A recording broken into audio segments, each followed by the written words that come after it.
નમસ્કાર, હું વિધિ પંડ્યા, જામનગર. આજની મારી કવિતાનું શીર્ષક છે વેદના વસુંધરાની. ઘણી પ્રગતિ કરી તે માનવી, સંતાનની સફળતાથી હરખાતી મલકાતી, મરવા પડેલી એ વસુંધરાએ પૂછ્યું, શેના ભોગે કરી આ પ્રગતિ?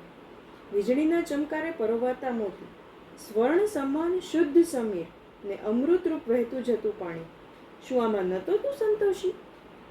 ઈશ્વરે દીધેલો અઢળક ખજાનો બે હાથે તું બાંધવા બેઠો, પોતાના મોજ શોખને આરામ માટે ભેટને પોતાની સંપત્તિ સમજી બેઠો. ચમકારાને બાંધી ચારેકોર કરી રોશની, હવાને તો જાણે તે શ્રાપિત કરી. ખડખડ વહેતા જતા જળને કર્યું તે હળાહળ, શું હવે છે તું સંતોષી? થાકી છું હવે સમજાવીને, કંટાળી છું રૌદ્ર રૂપ બતાવીને, છતાંય આંખ આડા કાન કરીને બેફામ મશગુલ છે તું બધું જાણીને.